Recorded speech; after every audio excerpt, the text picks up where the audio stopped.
तिरंगे को फहराने के बाद, तो ये आज का कार्यक्रम है। मतलब से 1 घंटे के बाद प्रधानमंत्री का भाषण शुरू हो जाएगा। स्टूडियो में हमारे साथ सीनियर जर्नलिस्ट विनोद अग्निहोत्री जी भी आ गए हैं। सर बहुत स्वागत है आपका, बहुत बधाई आपको 15 अगस्त की। सर हम सबको बधाई, आपको भी बधाई। जय हिंद सर। जय हिंद। सर क्या सुनना पसंद करेंगे आप आज प्रधानमंत्री से? आज सब चर्चाएं किसी बात पर है। नहीं, प्रधानमंत्री जी से हमेशा 15 अगस्त पर हम सब जब सुनते हैं तो ये लगता है कि जो उपलब्धियां हैं उनके साथ साथ आगे का क्या विजन है। हाँ। आगे जो है देश को लेकर के और क्या योजनाएं हैं, क्या विजन है, और खासकर इस वक्त जो दुनिया की परिस्थिति है, वैश्विक स्थिति है, और ऑपरेशन सिंदूर के बाद जिस तरह की परिस्थितियां उत्पन्न हुई हैं, उसके बाद भारत उसमें किस तरह से अपनी भूमिका, जो नई भूमिका है, उसको स्थापित करेगा।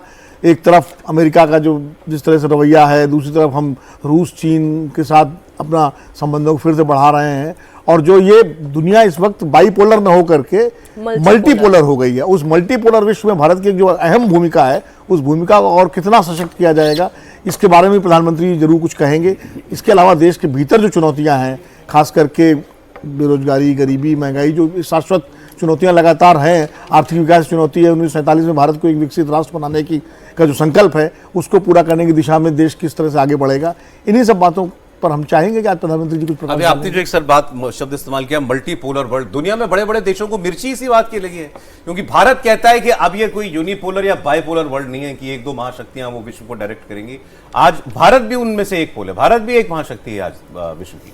और बिल्कुल सौरभ, और इसमें आप देखें कि दुनिया की जितनी बड़ी क्राइसिस हाल के दिनों में हुई है, उसमें भारत क्या कह रहा है ये हर जगह सुना गया, कोट किया गया, रिकोट किया गया। तो वो अपने आप में बताता है कि चाहे रूस यूक्रेन वार हो, इजराइल फिलिस्तीन हो, या कोई भी मसला हो, तो उसमें भारत की आवाज़ को आप अनदेखी नहीं कर सकते। और देश के तौर पे ये एक बड़ी ताकत है कि अंतर्राष्ट्रीय समस्याओं में अगर आपका इतना ज़्यादा से हो तो आपके अपने प्रॉब्लम्स के लिहाज से वो इम्पोर्टेंट हो ही जाता है। जैसे इस बार ही देखा आप ऑपरेशन सिंदूर में, दुनिया के देशों ने किसने ये कहा कि हाँ भारत ने ये गलत किया, 100 किलोमीटर दूसरे देश के अंदर आप जा रहे हैं, घोषित तौर पे जा रहे हैं, वो अपने आप में एक बड़ी उपलब्धि थी कि भाई आपने घोषित तौर पे बताया कि हमने दूसरे देश की सीमा का अतिक्रमण करके 100 किलोमीटर अंदर हमने हिट किया है, और तब भी कोई आपकी आलोचना नहीं कर रहा। एक तस्वीर बड़ी सुंदर आ गई है, ये लाल किले की तस्वीर है, तिरंगे के रंग में रंगा हुआ हमारा देश का ये लाल किला, और लहराता हुआ हमारा ये ध्वज, और सामने ही जो इस वक्त दर्शक दीर्घा में आप यूं कह ले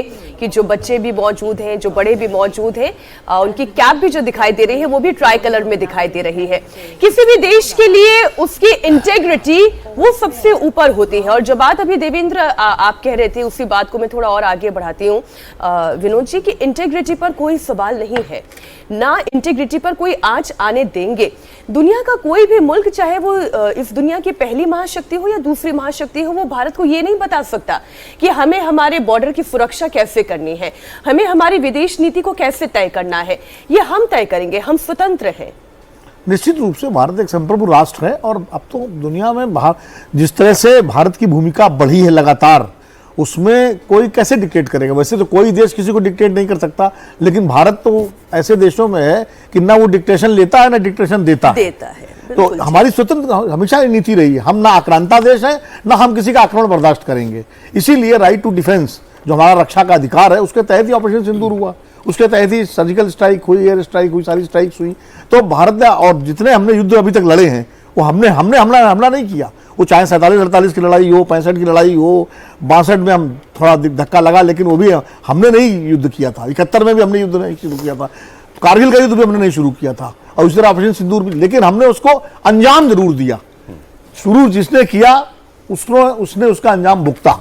तो ये भारत की जो ताकत है, ये हमेशा सतत बनी रहेगी, इसका पूरा भरोसा है। और आज के विश्व में देखिए, भारत ने हमेशा उन राष्ट्रों का प्रतिनिधित्व किया है जिनकी आवाज सुनी नहीं जाती थी, वो चाहे निर्गुट आंदोलन हो, चाहे सार्क के जरिए हो, या आज ब्रिक्स में हम हैं, हमारी एससीओ में भूमिका है, क्वाड में है, हर अंतर्राष्ट्रीय मंच पर भारत की जो भूमिका है। और इसीलिए भारत का ये दावा सबसे ज्यादा मजबूत है कि उसको सुरक्षा परिषद की स्थायी सदस्यता मिलनी चाहिए।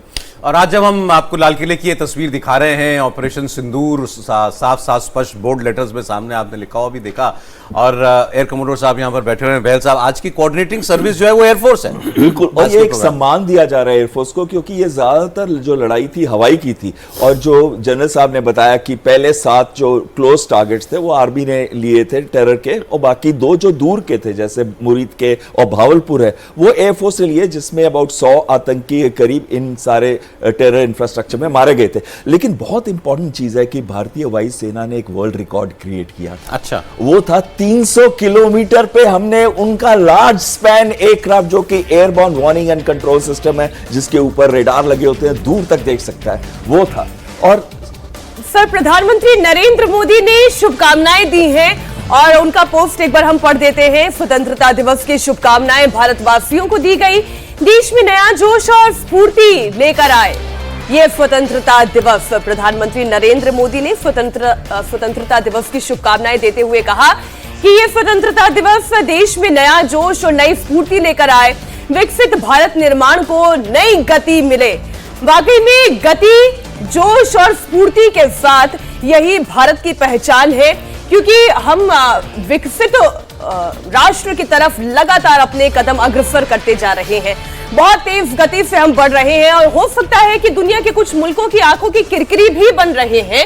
और इसमें मैं डोनाल्ड ट्रंप का जिक्र, अमेरिका का जिक्र इसलिए करना चाहती हूँ संजय सर, कि ये जो सिचुएशन बनी हुई है, भारत झुकता नहीं है। भारत अपनी विदेश नीति को अमेरिका क्या चाहता है इस लिहाज से तय नहीं करेगा। हाँ, हम शांति चाहते हैं, रशिया और यूक्रेन के बीच में मैत्री संबंध बने, युद्ध रुक जाए, लेकिन हम रशिया से तेल खरीदना बंद कर दें क्योंकि अमेरिका ये चाहता है, ये भारत नहीं करेगा, क्योंकि भारत विकसित राष्ट्र में अपने आप को खड़ा देखना चाहता है। आप बिल्कुल देखिए, भारत की सबसे बड़ी खूबी है कि हमारे देश के अंदर जो हमारी स्ट्रेटेजिक ऑटोनॉमी है वो एक बहुत बड़ी खूबी चीज है। और साथ में आज भारत वो देश है विश्व में जो हर देश के साथ संपर्क रखता है, चाहे इजराइल हो। आपने देखा फिलहाल ज़ेलेंस्की ने भी प्रधानमंत्री से बात की थी, अलास्का टॉक से भी वो पहले, और G20 की जो हमने लीडरशिप की है वो हमने अव्वल दर्जे की थी। और ये साफ जाहिर है कि पूरे ग्लोबल साउथ का कैपिटल या लीडर है भारत। आज भारत वो देश है, चीन के साथ भी बात कर सकता है। तो हमारी क्या है, जो स्ट्रैटेजिक ऑटोनॉमी है और डाइवर्जेंस, वो एक बहुत बड़ी है, एक खूबी है। साथ में जो हमारा सिक्योरिटी स्ट्रक्चर है, हमने जैसे इन्होंने अभी बताया, चाहे क्वाड हो चाहे एससीओ हो, जितने भी अलायंसेज हैं, हम पार्टनर्स हैं, पर प्रॉपर अलायंसेज नहीं है। जैसे नाटो एक प्रॉपर अलायंस है, हम किसी भी अलायंस के वो नहीं है। बाइलेटरल, मल्टीलेटरल पार्टनरशिप्स हैं, स्ट्रेटेजिक हमारी पार्टनरशिप्स हैं। तो कहने का मतलब है, भारत की एक खूबी है कि विश्व में एक हमारी स्ट्रेटेजिक ऑटोनॉमी है, और इसीलिए भारत किसी के सामने ना झुकेगा, ना, हमारी पॉलिसीज बहुत क्लियर हैं। चीन के साथ हमने इतनी दृढ़ता और फर्मनेस दिखाई है, और आज वही चीन हमारे साथ वापस रिश्ते कायम करना चाहता है, और ये भारत के हित में भी है। अगर चीन और हमारे रिश्ते कायम हो जाते हैं तो अच्छी बात है। और आप देखिए, अभी एनएसए साहब जा रहे हैं और उनके भी वांगी यहाँ पर आ रहे हैं। तो कहने का मतलब है, और अभी प्राइम मिनिस्टर एससीओ में जाएंगे शी जिनपिंग से मुलाकात करने, और खासकर ये प्रेसिडेंट शंकर भी सर्गेई लावरोव से मुलाकात करने वाले हैं। बिल्कुल। और प्रेसिडेंट ट्रंप, जहां तक सवाल है, देखिए वो तो एक डिफिकल्ट मैन है ही, लेकिन उनको भी हैंडल करना, मेरे ख्याल भारत एक वो देश है, ना हमने कॉन्फ्रंटेशन किया है, ना उनके साथ कंपटीशन किया है, लेकिन अभी भी हम डायलॉग और डिप्लोमेसी पे चल रहे हैं। तो प्रधानमंत्री आपने डोनाल्ड भाई को चाहिए नोबेल प्राइज, आप बात कर रहे हैं डिप्लोमेसी की। एक बात कह दे रहा, बस इतना कह रहा भारत का कि हाँ डोनाल्ड ट्रंप को नोबेल प्राइज मिल जाए। मुझे लगता है उसे एक लाइन से दिखिए सारे टैरिफ के मसले। डोनाल्ड ट्रंप भी तो ये जानते हैं कि Modi ji is a tough negotiator, वो खुद ये कहते हैं। नोबेल प्राइज हम अगर कह दें तो इसका मतलब ये मान लें कि उन्होंने हमारा मजाक में बात कर रहा हूँ। बराबर, अब ये सोचें कि आप तो वो तो वही दावा कर रहे हैं ना। हाँ, उसी दावे पे तो मांग रहे हैं नोबेल प्राइज के। हमने भारत का, पाकिस्तान का नाम लिया, बाद में उन्होंने थाईलैंड और कंबोडिया का लिया। जितने लोग गिनाते हैं कि डोनाल्ड ट्रंप ने इतनी बार 30 बार 35 बार कह दिया, तो लोगों ने गिन रखा है, जितनी बार वो बोलते हैं वो कैलकुलेटर लेके बैठते हैं।